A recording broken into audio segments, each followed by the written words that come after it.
공기업을 포함한 정부 부채가 지난해 1,078조 원으로 나타났습니다. 지난 2015년 1,000조 원을 넘어선 후 매년 늘어나고 있는데요. GDP 대비 부채 비율은 2014년 이후 감소하면서 낮은 수준을 유지하고 있습니다. 이자경 기자가 보도합니다. 기획재정부가 지난해 기준으로 우리나라 공공부문의 부채를 집계했습니다.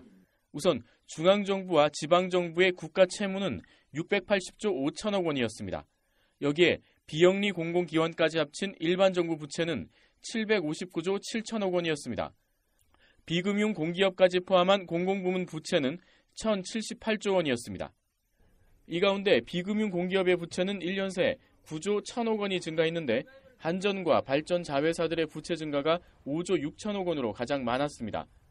이는 설비 투자를 위한 차입금과 공사채 증가 때문이었습니다.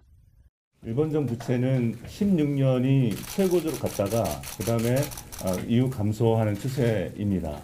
공공부문 부채는 2014년 이후에 감소 추세를 보이고 있습니다.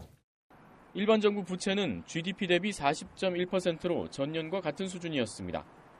공공부문 부채는 GDP 대비 56.9%로 이 역시 전년과 같은 비율을 유지했습니다.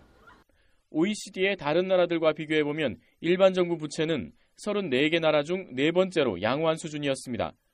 우리나라보다 양호한 나라는 에스토니아, 룩셈부르크, 뉴질랜드뿐이었으며 미국은 OECD 평균인 109.2%에 가까운 107%였고 일본은 224%로 부채 비율이 가장 높았습니다.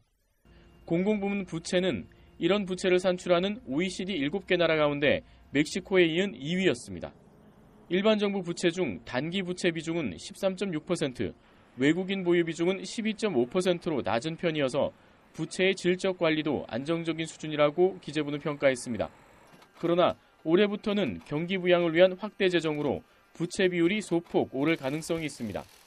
중앙정부의 국가 채무가 올해 GDP 대비 37.2%에서 내년엔 39.8%로 오르기 때문입니다. 오는 2021년엔 GDP 대비 40%대에 도달하겠고 2023년까지는 GDP 대비 40% 중반 수준 이내로 증가할 것으로 예상됩니다. 머니투데이 방송 이재경입니다.